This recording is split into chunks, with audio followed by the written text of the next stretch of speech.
On a day in which Logan Wilson and T.Y. Hilton both decided to retire, we are not retiring Inside Coverage. Welcome to another off-season edition. I'm told there sometimes is an off-season.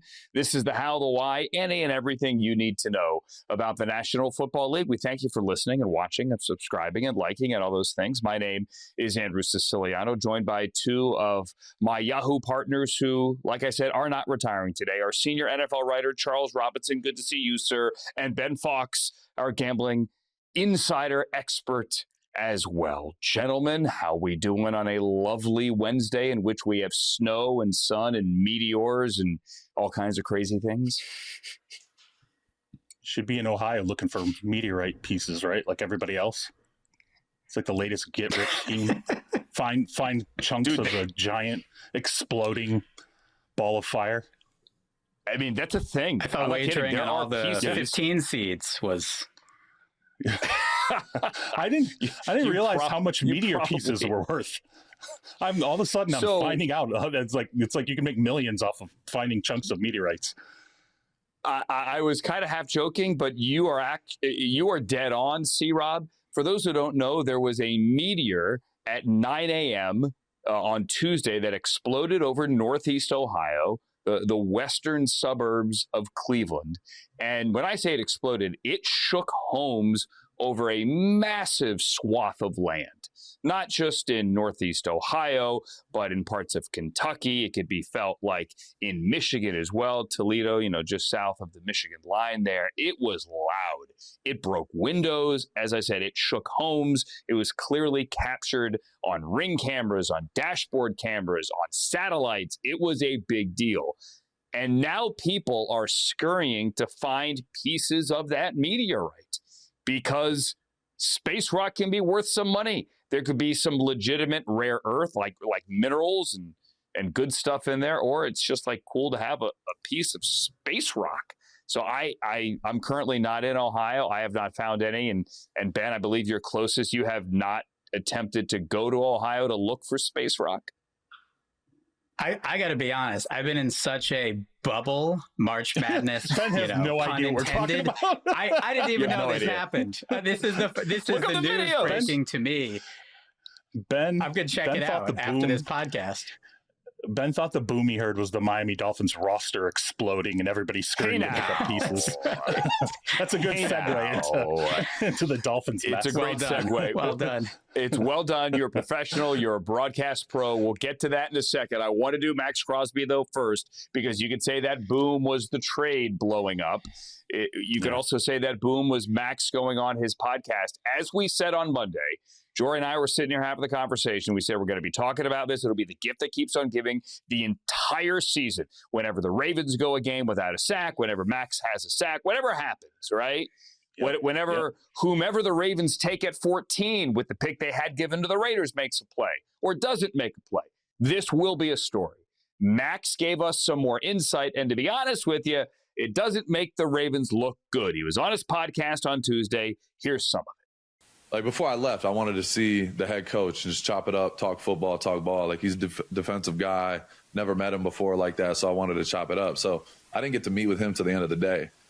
I didn't get to see the GM at all. I thought I was going to see him when I first got there. I didn't see him for 5 hours. So he didn't come out the whole time you're testing or doing your physical. Everyone's talking about never. The GM never came once out to see you. And I don't know why. I'm not going to speculate. I didn't see him one time. I even asked the girl. I was like, "Where's Eric at?" Like, I want to say, like, you know what I mean? Like, he just made the trade. Like, I didn't see him for 5 hours.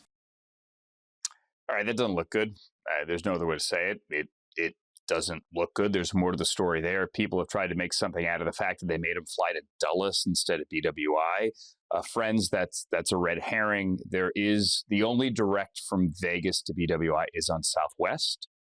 So lovely airline, but you have to fly to Reagan or Dulles. That isn't in any way part of this story. The 5 hours, that the whole thing looks bad. I question, are the Ravens one of the few teams that does the physical in their facility? Because for most teams, you go off site. You go to whomever the team hospital partner is, you do it there, and then you come on site. I have a lot of follow-up questions. However, we all agree, C-Rob, you go first. We all agree this does not look good for the Ravens. Yeah, I mean, Maxx Crosby is not going to speculate. I'll go ahead and do it for him. All right. When you trade 2 first-round picks for a player, that player's on a PJ, they're on a private jet, as close to your facility as possible. They're in a black car, picked up, swooped in, especially when your wife and kids are there with you, which Maxx Crosby's family joined him on this trip. And the GM is there to greet you when you walk in the building. The head coach is there to greet you when you walk in the building. In no instance ever have I ever heard of a trade of this magnitude, and there is not a red carpet that you're walking into the facility on, let alone having to wait 5 hours, let alone the energy being off. I think it's fair now. When we looked at this and it happened, Trey Hendrickson's market came out soft.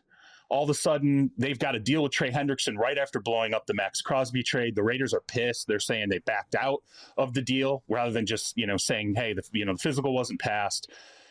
It looked to us like it was a situation where the Ravens saw the chance to pivot without giving up 2 first-round draft picks, and now it sounds like what it looked like. That's what I took from listening to Maxx Crosby.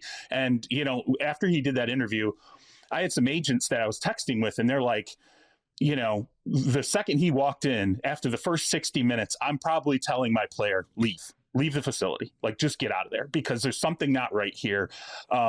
We'll figure out where we're going from here, but you need to leave the facility. And later in that interview, Max talks about how he's freaking out because he's thinking, wait, is my career in jeopardy here? Like they found something, and is my knee not right? So he talks to Neil Elatrash, who did the surgery, and he's told by a world-renowned surgeon who handles the most, complex NFL injuries out there from a surgical standpoint, you're fine.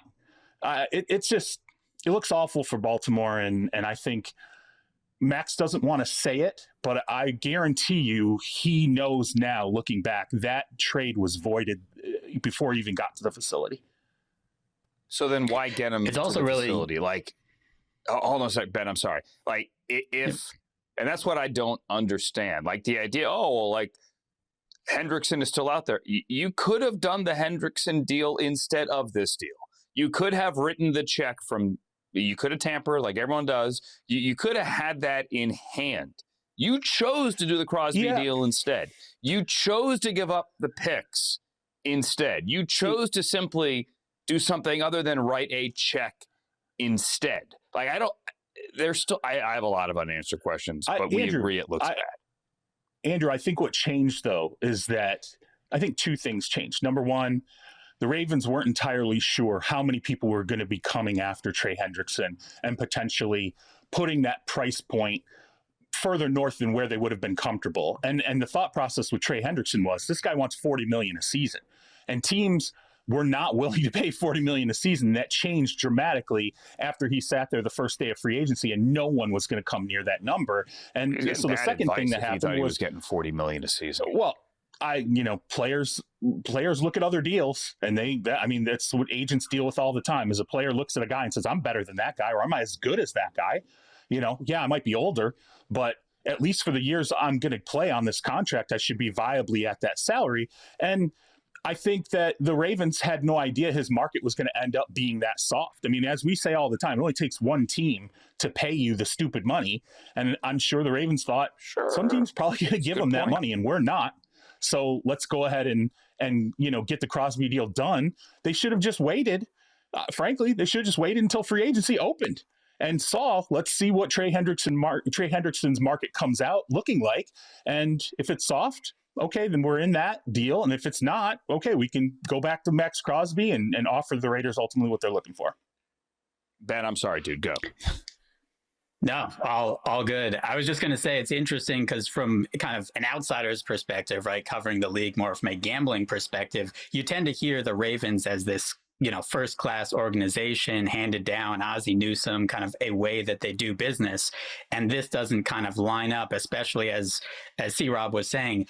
they've never, or had never, I guess still have never, given that type of draft compensation, right? 2 first-round picks. So to that point, if you really, really love that player, you are rolling out the red carpet. You're doing everything to make him say, hey, this is the organization. He's obviously potentially uprooting his life, switching coasts, like bringing his family. There's a lot that goes on. You want to make the best first impression that you can. That's generally what happens with free agents, let alone ones you're trading 2 first-round picks for. So that seems odd. It's also interesting both with Maxx Crosby and Micah Parsons, high-profile pass rushers who also happen to have a podcast that they can go on and basically give us all this kind of unfiltered access that some players might not want to go down that road, and others clearly do, right? And kind of air their grievances, which is totally fair because it doesn't sound like this was a great experience for Maxx Crosby and his family.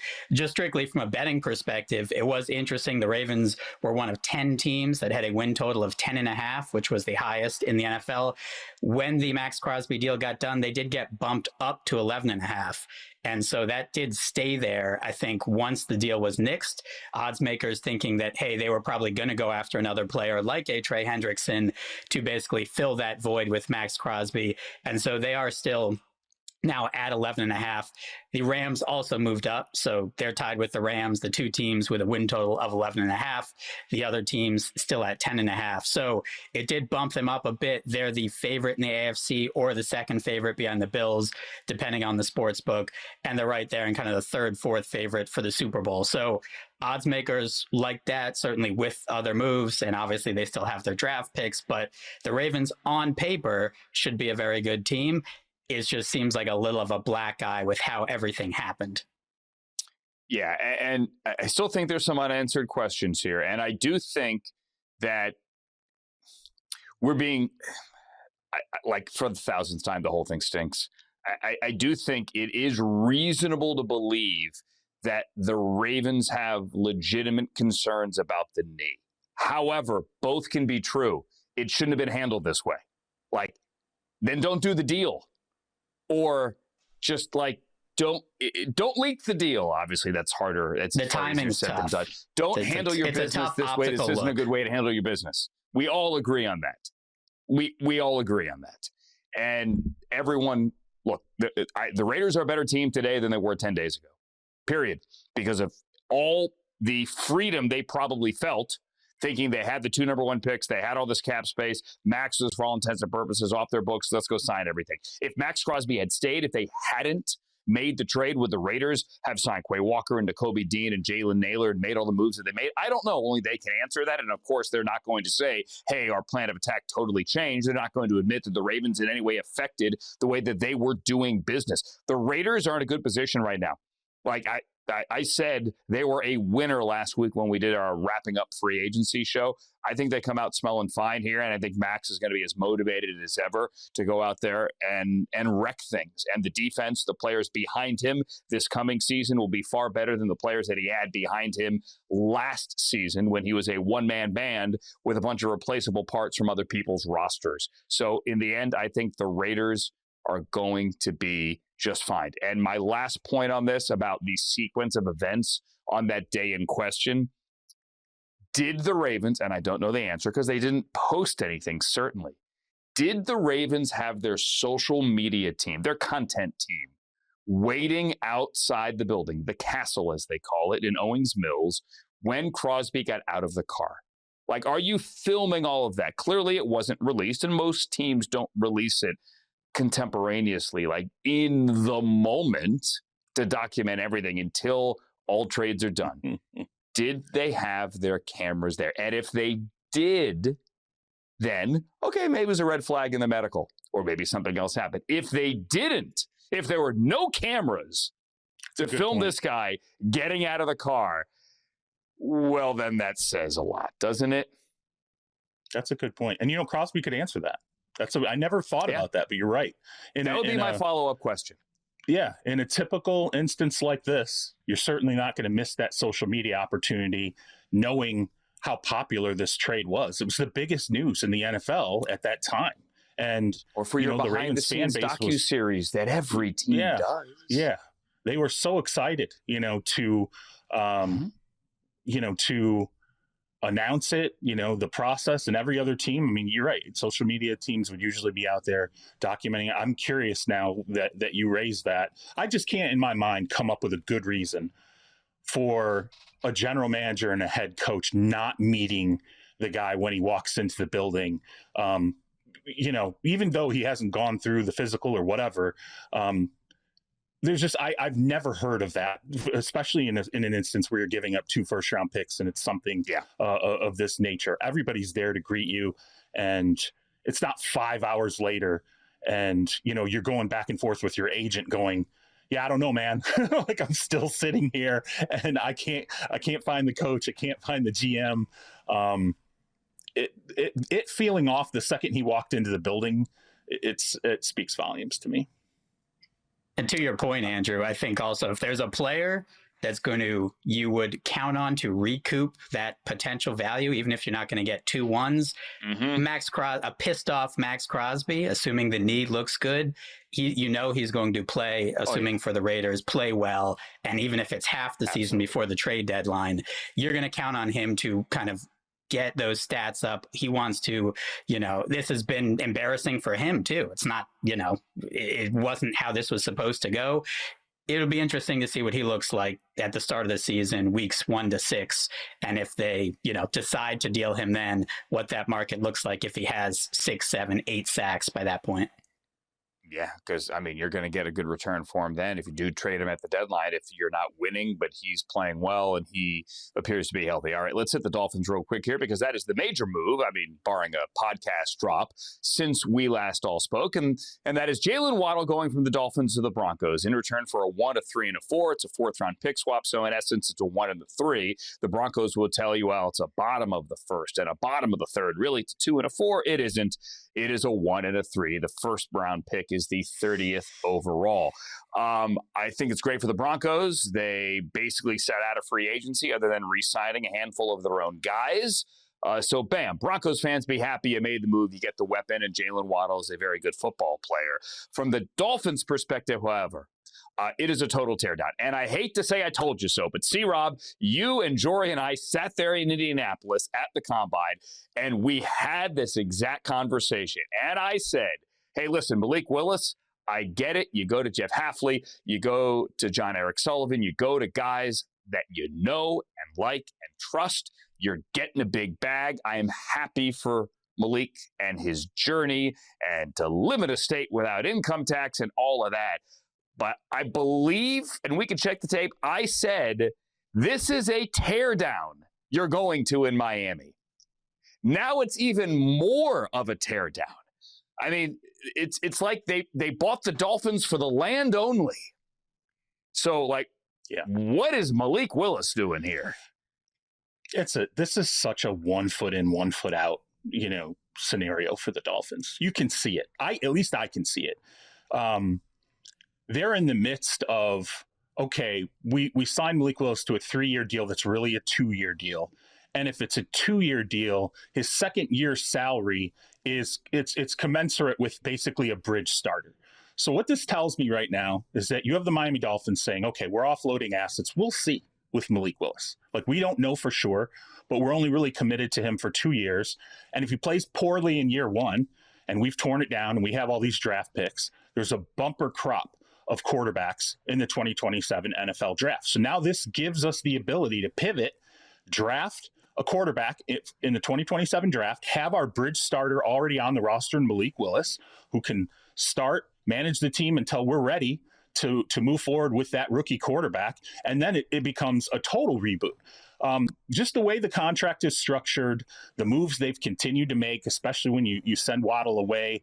I'm shocked this idea that Devon Achane won't be available. I think he absolutely will be available at the trade deadline if they are not, in a position where they're looking like a winning team, which is, I don't think they will be at this point. When you look at this roster, I think there's a very good chance they're going to be a bottom 4, a bottom 5 team in the NFL. Trade deadline's going to come around. Teams are going to call on Achane again, and they're going to say, okay, you didn't want to give him up coming into the season. You're going to burn a year on a running back. What are you doing right now? And you're headed toward another quarterback draft pick. So the way the whole scenario is played out, Willis got the bag. That's great. So he's got money. Happy for I him. just think Truly happy. When it comes to a starting opportunity, though, agents will tell you if you have a quarterback and they've been a backup for a couple of stops and all of a sudden they're presented with a market in which they can be a starter, you have to put them, even if it affects the money, you have to put them in the place where it gives them the best ability to remain a starter. This does not feel like the best ability for Malik Willis to remain a starter in 2027 and 2028. To your point, C-Rob, third round pick, right? So very few third round quarterbacks make that much money, right, on a second contract. So that's the good part. The bad part is just about everything else, because we also talk about bridge quarterback and that. How in the world are you going to evaluate if he's good or not when he's throwing to that wide receiver core and those weapons? And they have Achane, like you said, for now, he is clearly the best offensive player on that team, whether or not you have Willis one or him one. But as you would kind of expect, the Dolphins win total of 4.5. That's the lowest in the league with the Cardinals. They're 10-1 to even make the playoffs. That is the lowest in the AFC, second lowest behind in front of the Cardinals, I should say. And just, to show how it's difficult to make money sports betting, the Dolphins are 250-1 to win the Super Bowl. That is absurd. They should be 500-1, 1,000-1, 10,000 to whatever number you want to make it. 250-1 is wild. I will be very curious once we get closer to the season, asking odds makers kind of what the Dolphins power rating is compared to, sorry, Andrew, that Browns team, some of those Lions teams before, just because I'll be very curious in some of those spreads if they come out, unless they really bolster this team. They have by far, I think, the worst team in the NFL. And I'll be very curious what kind of those power ratings look like compared to even the Cardinals, some of those other bad teams too. And I'll give you guys a scenario too, because this reminds me of when the Cardinals took Josh Rosen years ago, and Josh Rosen struggled as a rookie, and all of a sudden the Cardinals are sitting there with the number 1 pick in the draft. And I remember I killed on this because I said, look, they're probably going to end up taking a quarterback, and it very well may be Kyler Murray. People destroyed me because they're like, there's no way you just drafted a quarterback with the number 10 pick. You don't blow that up 1 year in. The calculus of the NFL is to sit there and go, is there a quarterback available to us in this draft that is better and projects out better than what we have in hand? And nowadays, even if that player is only 2 to 3 to 4% better than what you already have in hand, teams lean into that 2 to 3 to 4% because they know that can be the difference at the position that ultimately turns you around as a franchise. So this idea that they, gave Willis this very limited deal and would not turn around in one season and go, oh yeah, we got the first pick or the second pick or the third pick, and there's 3-star quarterbacks like it's the 2024 draft where you're staring at, Caleb Williams, Jaden Daniels, or Drake May. You take one of those 3 guys and you figure it out the rest of the way. So just it's ugly to me right now. Yeah. And if you go back to, that was an inside job. Kyler Murray was represented and still is by Eric Burkhart, longtime NFL agent. Eric Burkhart's college roommate was, anybody? Cliff Kingsbury. It was an inside job. He was going number 1 overall. Okay. So it didn't matter that Josh Rosen had been taken 10th overall. I saw Josh Rosen a couple of years ago riding his bike down the street in Manhattan Beach. Seemed to be happy. Seemed to be at peace. It worked out, whatever. So there's that. Last note on the Dolphins, as friend of the program Robert Mays pointed out, the Dolphins have no one counting for more than $11 million this year on the cap. Nobody on their roster for more than $11 million. And they're over the cap. Over the cap. Because of Tua and all of the other dead cap hits. It's a mess, and I wish Malik Willis well. Coming up, we're going to talk to Lance Zierlein, okay? Lance, NFL Network, friend of the program as well, draft expert. Where does he have Ty Simpson? And is there a player in this draft that you would trade up for? Because all these fan bases are going, oh, trade down. All right, well, someone's got to have to trade up. want to trade up to do that. I should also tell you this, that you, as the college basketball tournament is here, can beat the buzzer. Yahoo Fantasy Bracket Mayhem brackets are now open for your shot at $50,000. Fill out your men's and women's brackets for a chance to win $25,000 in both tournaments. Go to yahoofantasy.com/bracket mayhem. yahoofantasy.com/bracket mayhem and fill out your brackets now. Okay? Tournament time. Friends, as we continue, Lance Zierlein coming up in a little bit, right around the corner. Also, is there a Cinderella, speaking of basketball, in the NFL season to look forward to? That's next on Inside Coverage. I love doing NFL Network reunion shows, especially when it comes to the draft. So let's do one right now. He has a great hat on. So let's tip the cap before we start with my old friend from NFL Network, one of their many draft experts. I'm not gonna try to rank them because Bucky and DJ, maybe you guys would all throw hands. We're all friends here. But Lance Zierlein, how the heck are you?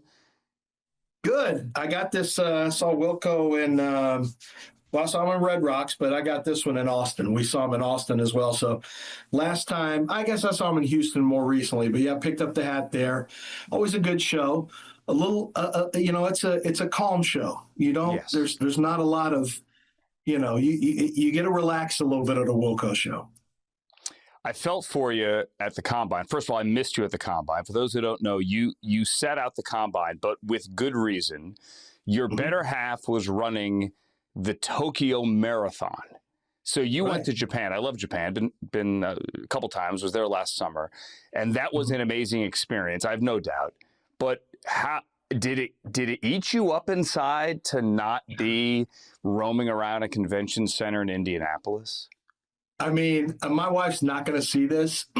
So, yeah, the answer is yes. I would wake up. It's a 15-hour difference, as you know. Right. And I would wake up.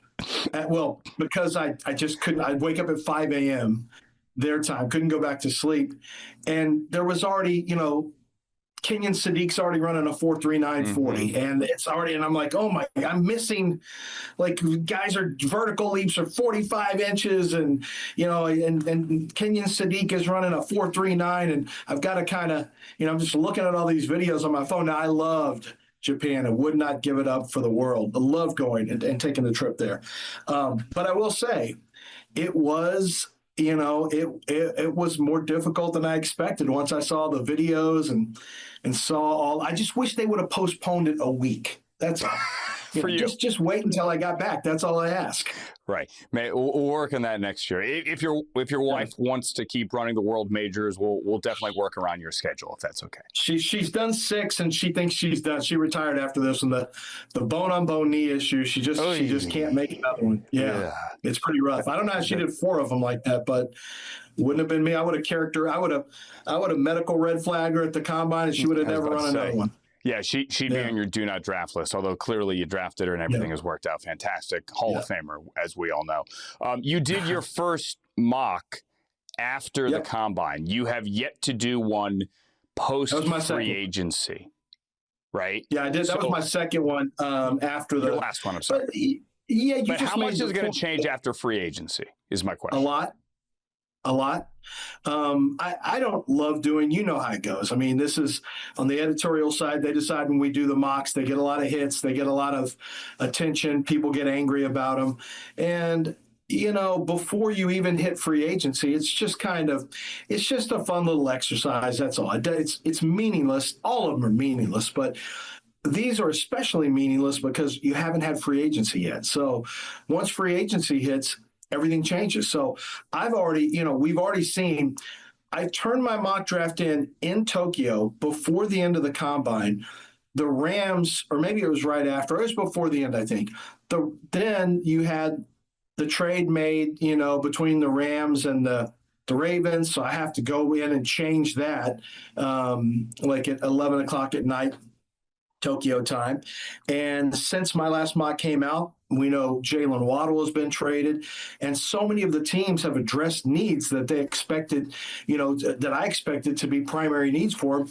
And so now I have to go in and do a complete reshifting of team needs for every team. But it's like that every single year. So it's interesting what will happen to the draft board, the mock draft board, as it were, after free agency wipes out all your preconceived notions of what a team might do. Talking to Lance Zierlein here, my old friend from NFL Network. I'm going to assume Mansour Delane, good player, best corner probably in this draft, is no longer at 4 to Tennessee in your new mock, right? Yeah, I mean, my next mock will be Bucky Brooks has a mock to do next. Daniel Jeremiah's came out, I think, yesterday, and so I'm going to be due the Monday afterwards. So.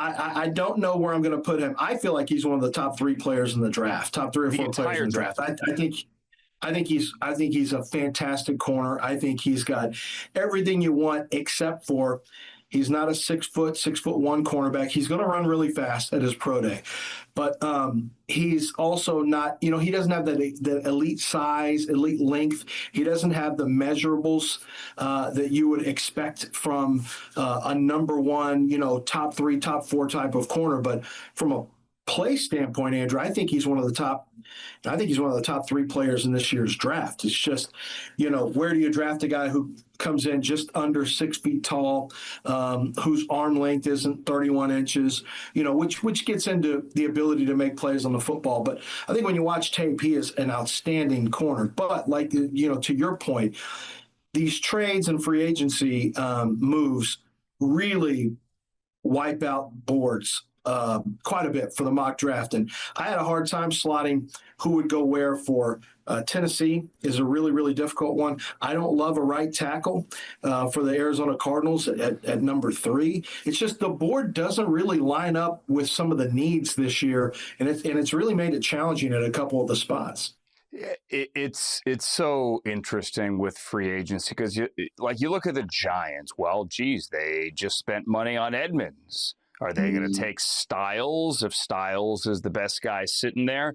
Right. Tennessee, Kansas City. I'm sorry, New Orleans, Kansas City just spent money on running backs. We had, before free agency, circled both of those places as potential spots for Jeremiah Love. Are they now out of the running back business, or would they still take him if he fell there? Would he even fall there? To me, Lance, let's get to that then. That's kind of the question. Because, look, as a Browns guy, I'm sitting there at 6 going, hey, I would love a world in which Jeremiah Love gets to 6 and you could maybe move back a spot or 2 or 3 and still get a tackle or a wide receiver and get something if somebody wants to move up for Love. Is he the one guy that maybe somebody would pay a premium to move up for? I think he could be, and the reason is because the running back position is so light this year. I mean, he and Jadarian Price, his teammate from Notre Dame, are clearly the 2 best running backs in this draft.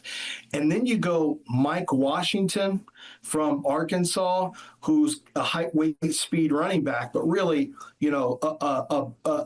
a noticeable step behind either one of those 2 guys. And so that's why people went out there and spent in free agency, because if you're Kansas City or New Orleans and you need running back and the Giants take him at 5, well, now what are you going to do? So I think you go out there and you get the running back that you want, and you just say, look, we've got who we want. We're going to punt on running back this year. We think Love's a good player, but we needed to get that position taken care of now because we can't take a chance on, being lame ducks at that position headed into the draft. So I think that when you look at the draft, it's so sparse from a running back standpoint that if there is a team that really feels like they need a running back to either take their offense over the top or take pressure off of a quarterback, then they might be willing to move up for a guy like Jeremiah Love because, beside Love and Price, I mean, for me, it's like Love, Price, and then zoom, it really drops.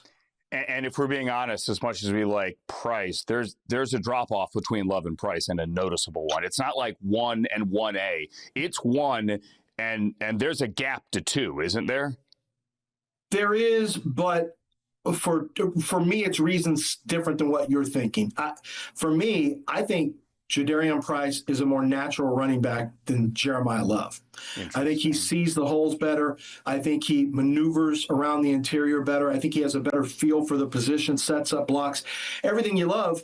But Jeremiah Love can hit home runs on first down, second down, or third down. He can run routes like a wide receiver from the slot. Like the Jahmyr Gibbs thing, imagine Jahmyr Gibbs, but somebody who's built to take on more carries as a 3-down back. So what you start dealing with is more like Bijan Robinson. While you have the speed of a Jahmyr Gibbs, it's really more like a usage of potentially of a Bijan Robinson. So that's why, to me, I've got a 6.7 grade, and then it goes to 6.4, and then I'm at 6.39 with Jadarian Price. So it looks like a big gap, but to me, I don't have as big a difference in my mind. There's not as big a gap between those two guys in terms of players. If you stuck Jadarian Price on any team, I think he's going to be pretty good in any scheme. For Love, I think Love needs to be in more of a gap scheme. I think you need to have some things blocked up for him just a little bit, because he tends to rush his runs and climb on top of his blockers at times.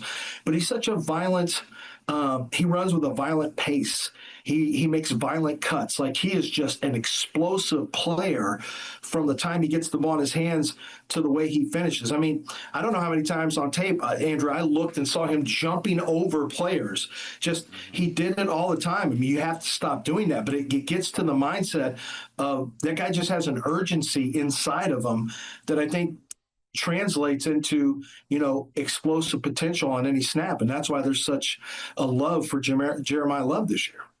No Lance, pun intended.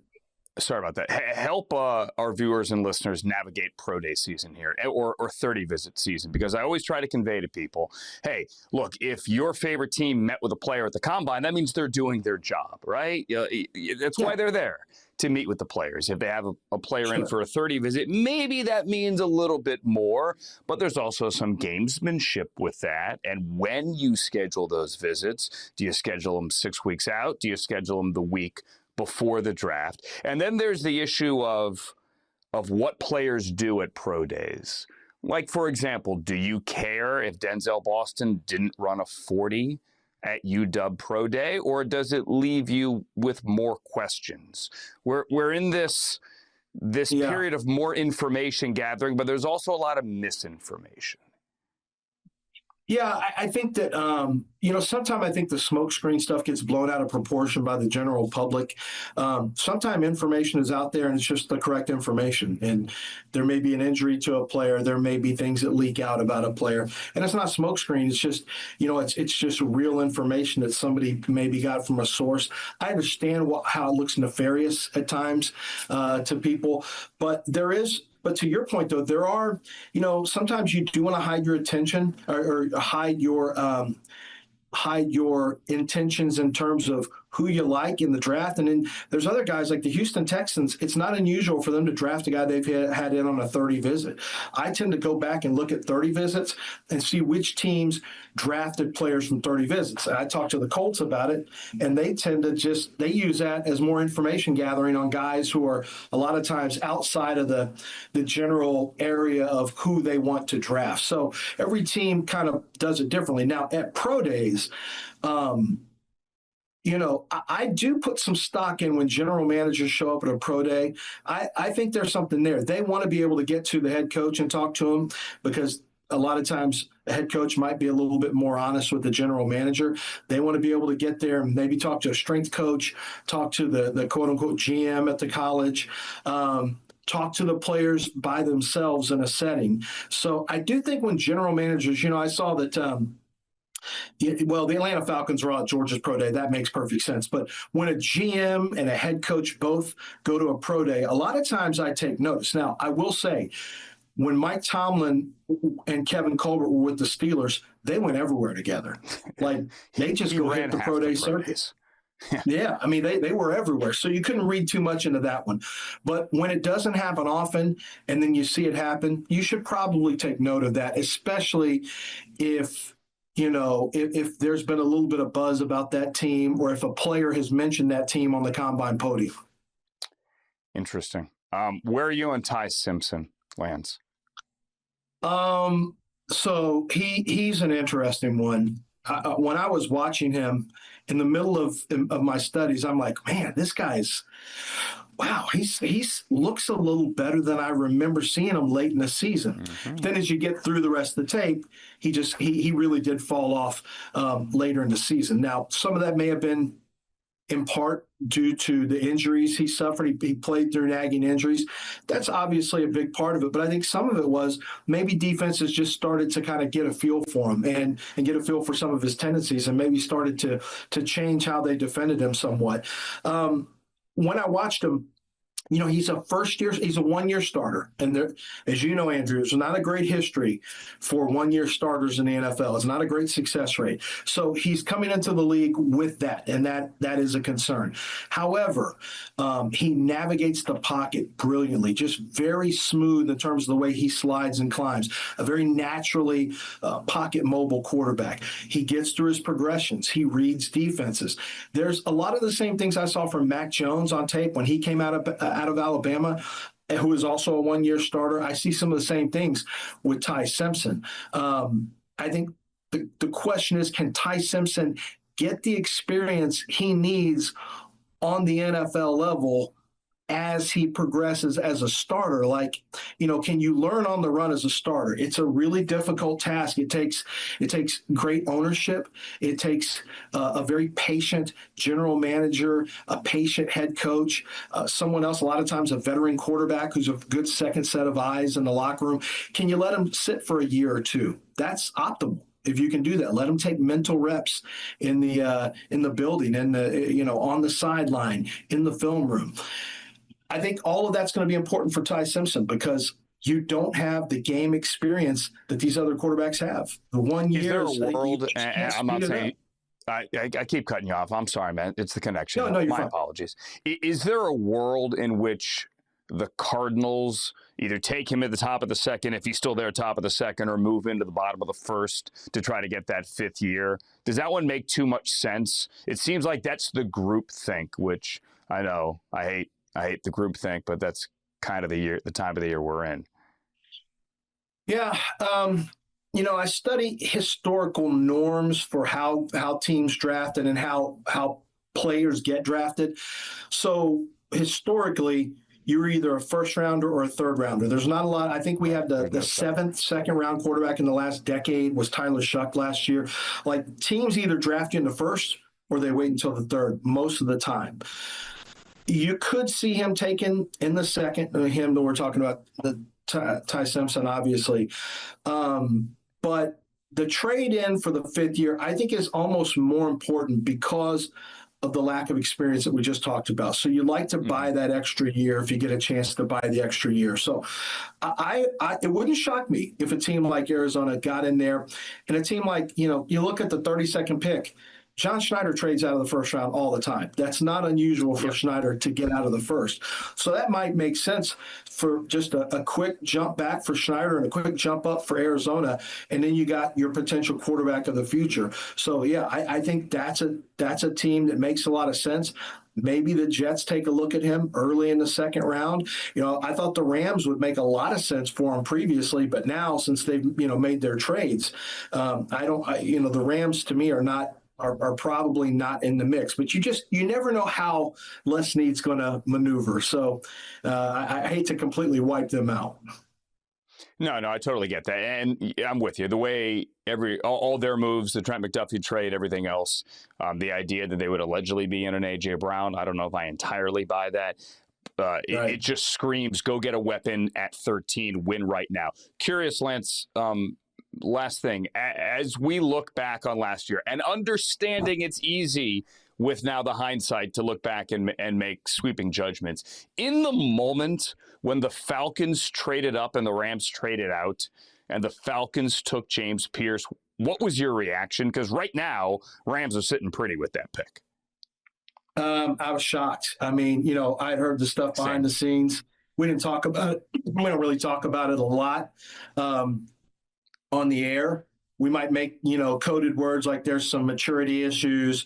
Sometimes you just have to say character issues. And there was some pretty rough stuff on James Pierce. So to take that chance in the first round, man, you have to feel really good about the work you've done. And I just, based on what I had heard, and I didn't go do the work like the Falcons did. So, they did whatever work they needed to do. I just felt like based on all my years of being around this sport, doing what I'm doing now, even beforehand with a dad who was an NFL coach, friends who are general managers in the league, he felt like too much of a risk to mess around. If you're going to take him, maybe at the back half of the first, but to trade picks to get up there and get a player with the character concerns he had, I just thought that was really a dangerous move, especially on the heels of giving up the picks for an oft-injured quarterback in Michael Penix, who hasn't worked out for the Falcons. You did that in back-to-back years, you're trading away picks. To me, it just didn't make sense philosophically. It didn't, and I'm sure the Falcons would love that pick right now. They'd also love, James Pierce being a model citizen, but alas, that allegedly is not the case. All right, when's your next mock? When are we getting it? Next mock will be probably in about a week and a half. Not next Monday, but the Monday after. I will be on my mock game. It's not until my third mock where I really get serious about it. So it'll be it usually takes me anywhere from 5 to 7 hours to do these dumb mock drafts. So I'll be putting that time in again, I'm sure. Do what DJ does, which is I think once every draft season, he just hands the mock to one of his boys and, hey, you go do the draft. I told my son, I said, see what you come up with on your Chat GPT or Grok or whatever you're doing. See what the mock draft was. And he gave it to me. And it's got players from 2 years ago on the mock. I'm like, yeah, AI is not taking over my spot anytime soon. Nope. Yeah, kids, remember, AI can't do your homework. I mean, it can't do your homework, but it shouldn't do your homework because sometimes it'll draft guys from 3 years ago. And you know what? Imagine if I turned that in the damn farm. Caleb Farley's not going in 4th overall this year to the Tennessee Titans. No, I'm not going to have Brian Breesy in this year's mock draft. I'm not doing it, ChatGPT. Check it out on NFL.com when you have the chance. Follow Lance on the Twitter as well. Lance, I know we'll meet you. I know we'll see you sometime before Indianapolis next year. But regardless, we missed you, man. Hope to talk to you soon. Appreciate it. I miss being there, and I'll be there next year. No more marathons.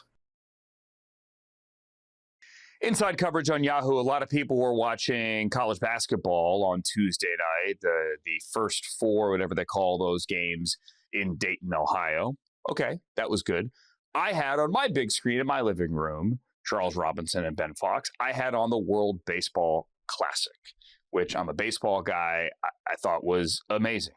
All the action, whether it was the great Cinderella run, I'll get to NFL Cinderellas in a little bit, that Team Italy made, or whether it was Ohtani with a home run on Saturday night, then he was the 27th out when Japan got bounced, whether it was Kyle Schwarber upper tank home runs. It was a great tournament. The crowds were electric. It was October baseball every night in March. It was awesome. In the end, Venezuela won. There were a lot of tears. Thought it was a really cool moment.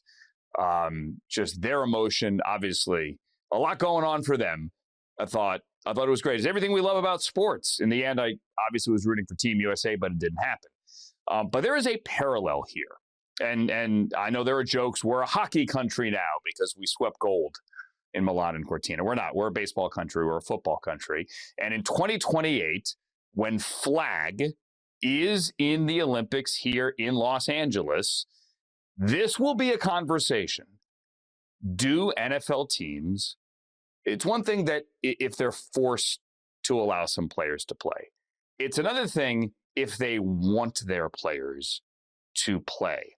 The opening ceremony for the Summer Games here in LA is on July 14th. So the first week of the games, there isn't that much of an overlap with the NFL, but that next week is when players start to report, rookies most notably. And the teams that are in the Hall of Fame game can have their teams report earlier. The last week of the Olympics will directly interfere with the first week of training camp. And inevitably, there could be some injuries.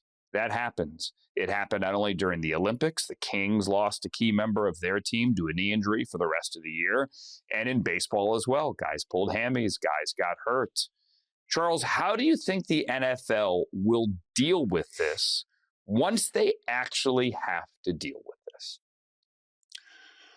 Well, the thing is, the NFL, the owners,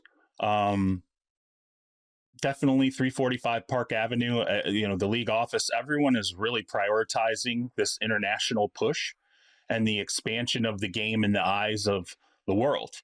And so I think the NFL and the owners, they're all going to lean into this and say, look, we're going to make guys available. Like even if we have the Dominican Republic of batting orders, that are getting called upon to go to the Olympics. I mean, that's basically the 27 Yankees.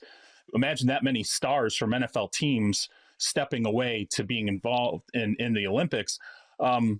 I think this is the point where the NFL makes that exception of, hey, we don't want players playing basketball. We don't want players surfing. We don't want players skydiving and all these other things that are written into contracts where you just don't do this outside of, the sport you play now. You can do it when you retire. This is different. They see this as a promotional tool for the league. They want the brightest and biggest stars out there to draw in as many fans as possible. And I really believe this will be one of the instances where you simply have owners who go, this is best for us in the long run. This is the best thing for my bottom line. This is the best thing for my salary cap. That's going to be $500 million in 5 years. This is how we're going to accomplish this. And if that means we've got to take a little risk up front and have some of our best players involved in the Olympics, we're going to allow that to happen. We'll make room for it. Now, if an injury occurs, then maybe that mindset changes. But I think they're going into this with very high ambitions and believing that it'll be the best outcome rather than the worst. Yeah, it's going to be fascinating just because, right, we saw this with USA basketball, right, where we're kind of expected to win. Yep. You have the dream team, and then all of a sudden you don't. And then people are like, okay, do I want to participate? Because I don't want to be on the team that's losing as well. There's still injury risk there as well. And then it kind of came back around that, hey, now the international teams are even better.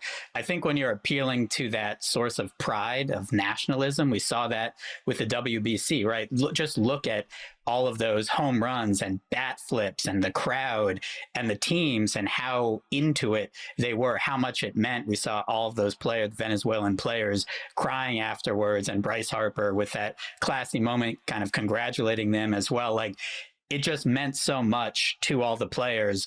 The second thing is, I think, the scheduling, right? It is something where, like the WBC is a little bit in between, right? It's post Super Bowl, pre-March Madness, pre-NCAA tournament. This is also going to be something where it's in the sports calendar. You have baseball, but it's before kind of football, college football gets going. I do think, and it's the Olympics, there are going to be so many eyes on it. It does seem like something NFL players would want to participate in.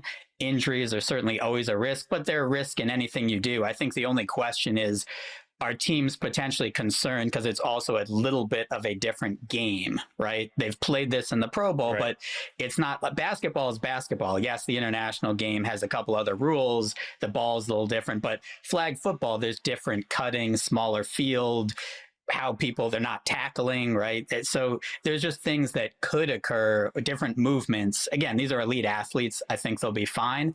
But to me, that would be the only thing that maybe is giving them pause, where it's like, hey, I don't want some Latvian plumber to be diving at the knees here of my star wide receiver. Again, I'm being a little facetious, but I do think it's something they'll look at a bit. It's not a strict apples to apples. We're just taking the same NFL game and putting them on the field there. Yeah, and I think that's a huge part of this here. And just for the record, the NFL owners did vote last May, to allow NFL players to play. Now, how that looks and who goes and how many players from each, all of that is still kind of being worked on. But NFL owners voted. you can allow your players to go play. You got to allow your players to go play. How much pressure, though, is there from some ownership groups to certain players? We really don't want you there. If a team has a new head coach and that new head coach says to star player, listen, this is my first training camp. I kind of really want you there from day one. Does that factor? Also, it is a different game. And as much as the flag Pro Bowl is a lot of fun, let's be honest with you here, it's for kids, it's for TV, and there's not a lot of intensity. No one's trying to check anyone at the line.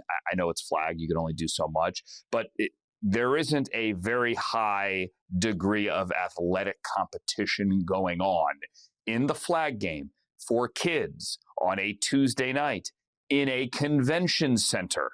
It's much different. You're going to be going against, as you pointed out, whether it's a plumber or an elite athlete from another country. People don't want this, for whom it means everything to pick off Caleb Williams or whomever is playing quarterback. It means everything to that guy to check Justin Jefferson, right? To step in front of him and intercept a pass or to grab his flag and to prevent him from getting into the end zone. Does that level of intensity give not only owners but players pause? I can't overstate how important this is to the league. It's so important to the league.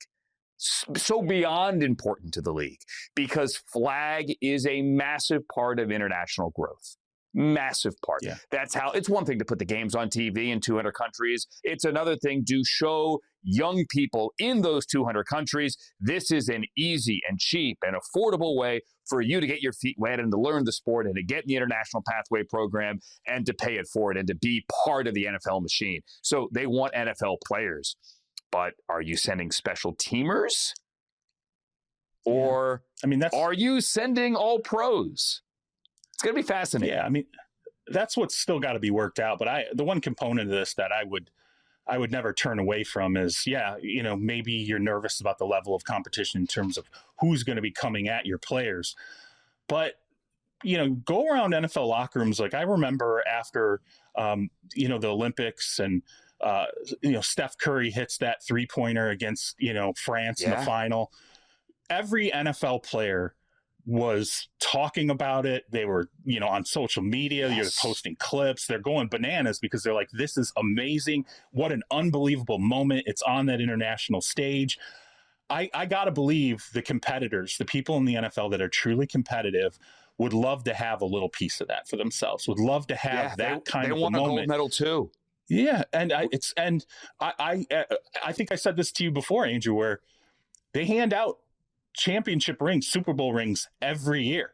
They're only going to hand out a very few select gold medals every 4 years. So I maintain, if you're Patrick Mahomes, I would want to be someone with a gold medal, because now I have that and Tom Brady doesn't. So when we start to get into the GOAT conversation after I've been in the league 20 years and I'm Patrick Mahomes and hey, I've got 2 gold medals too, and Tom didn't, I kind of like that. I like having that moment. And I think the Chiefs would like him to have that moment.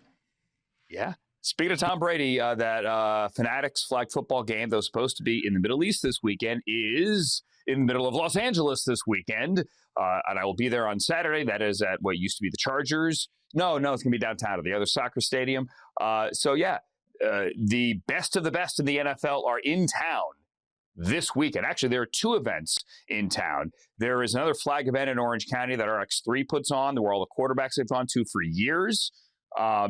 That is like a corporate event, but great for families and kids. And then there is the Tom Brady flag football game, which Kevin Burkhardt will be calling on Fox this weekend as well. So, yeah, we'll find out a lot about flag football and how these players view LA 28 in LA 26 this coming weekend. All right, let's do because that whole basketball thing is starting this weekend. Let's do Cinderellas.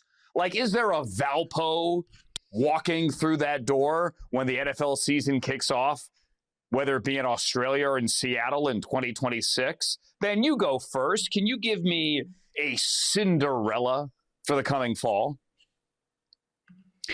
Well, I can give you plenty for the NCAA tournament since that's been my focus the last 36 hours or so. But for the NFL, I was looking to the Titans here. With Cam Ward, win total of 6.5, plus 300 to make the playoffs, 8-1 to win the AFC South, which is longer shot odds if you potentially like that. Obviously, 3-14 last season, plenty to improve, but I think they played better than that record. You have Robert Saleh coming in, you know you're going to have a better defense. There's certainly questions on the offensive line and other places, but they brought in some pieces in free agency. They had money to spend. You like Wan'Dale Robinson at wide receiver, John Franklin Myers, Alante Taylor, I think was a good pickup from the Saints. And obviously, Saleh knows Jermaine Johnson well from when he drafted him with the Jets, brings him over to Tennessee. So they have Cam Ward. You expect that big rookie to second year improvement, like we saw with Drake May, right? Maybe not that big an improvement, but generally that's when rookie quarterbacks improve from year 1 to year 2 the most. So expect a bigger improvement from Cam Ward. And they have that number 4 overall pick as well. They have 4 picks in the top 101, also an extra 5 and an extra 6. So a little ability to maneuver around the draft as well. So I think adding in some of those pieces, different coaching staff, which has to be an upgrade over what they had last year. I think they're a team definitely to go over that 6.5, but I think they're a potential playoff team if everything goes well. Well, I'm going to take the Giants. One pick behind those Titans in the draft. Obviously, John Harbaugh comes in. Really some of the same thought process that Ben had with the Titans. You look at some of the free agent additions. I really like the Isaiah Likely being added. You're sitting at the 5th pick. That could be Jeremiah Love. I think, John Harbaugh could have a Mike Vrabel-esque influence on the culture and the building and what the expectations are. And then also you have, like Mike Vrabel had, a second-year quarterback in Jackson Dart who could make a big stride, maybe not a Drake May type of a stride, but a big stride in year 2. And look, it's a strong division, the NFC East. I think the win total predicted, the over-under is I think it's 7 or 7.5. I just think that change in the potential, culture remake, along with the additions and having a quarterback that does have the talent to take a big stride forward, puts the Giants in position to maybe be that team that surprises people this year.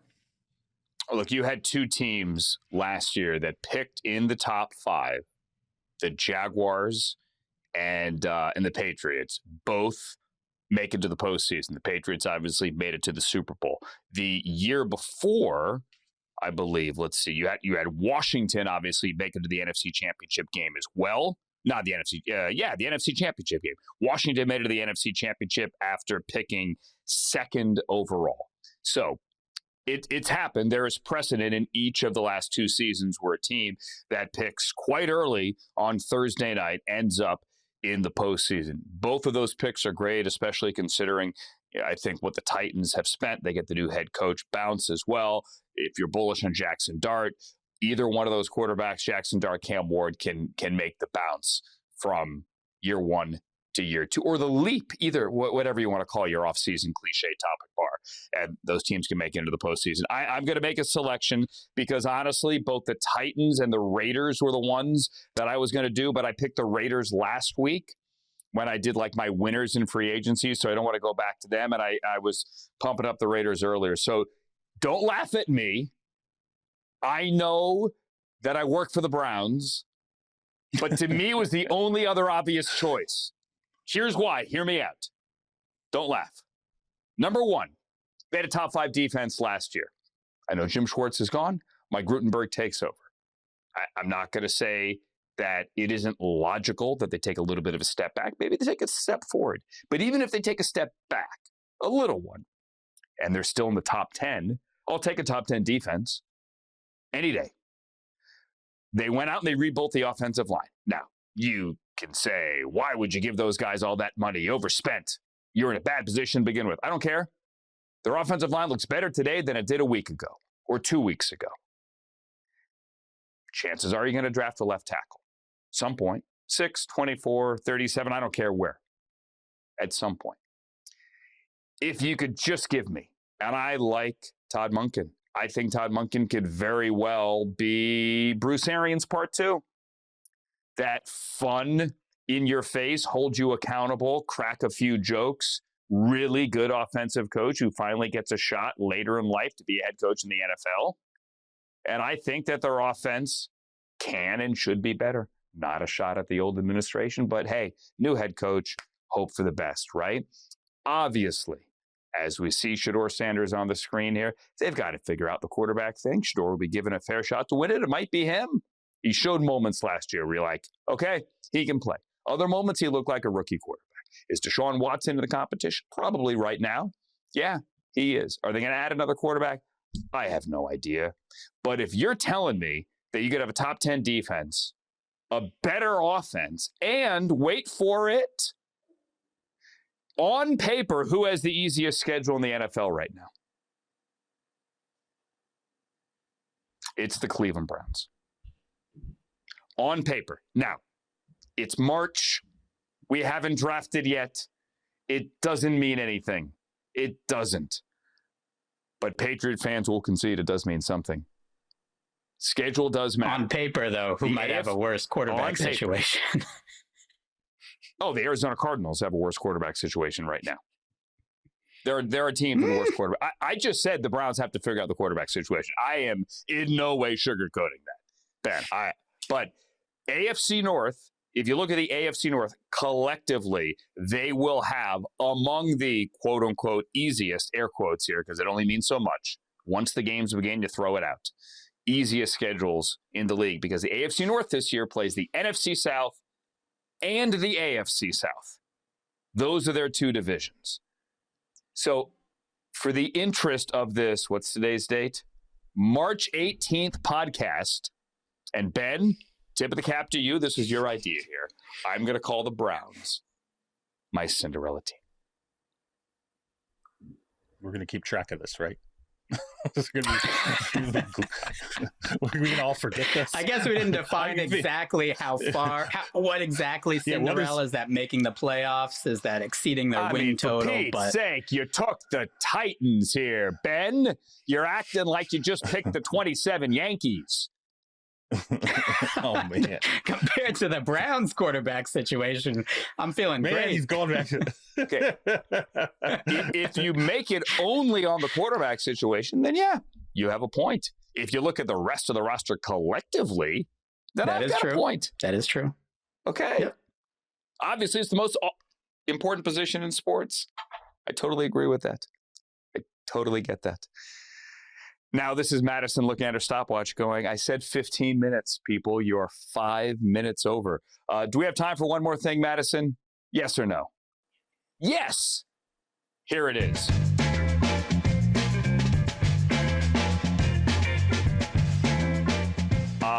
Most of the introductory press conferences for the middle tier free agents are kind of blah. I give credit today to Jonathan Jones, the new Philadelphia Eagles cornerback, for making his introductory press conference a little more interesting with this little tidbit. And so the interesting story of getting here, that's alluding, I guess, to the aviation.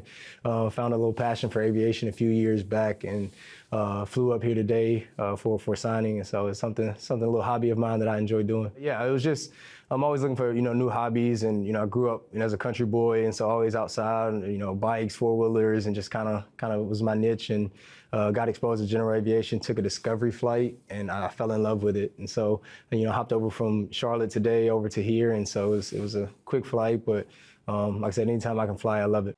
Pretty cool, man. The guy's got like a turboprop, pressurized turboprop. Fun, good for him. And I do believe it is the only way to ever land in Philadelphia on time is to fly your own plane. It is. Jonathan Jones, congratulations. That's why I wanted to play it. Congratulations. You are the first plane to ever land on time in the history of Philadelphia International Airport. Congratulations, young man. This is like the extreme version of skipping the TSA lines. You just learn to fly your own plane, and you don't have to worry about the TSA lines right now. Yeah. I'm just impressed you called that a hobby. Like scrapbooking is a hobby. Flying a plane, you need 10,000. There's a lot of hours you need in the air. Like he said a couple years ago, He must have pretty awesome. logged a lot of hours there. Dave, Maxx Crosby could have flown to BWI if he could fly his own plane. And we'll bring it full circle on that. It's been fun, friends. We're back next week, back on a Monday next week, 1 week before the owners' meetings, the annual meeting in Phoenix. We'll see you then. For Charles Robinson and for Ben Fawkes, I'm Andrew Siciliano. So long, everybody.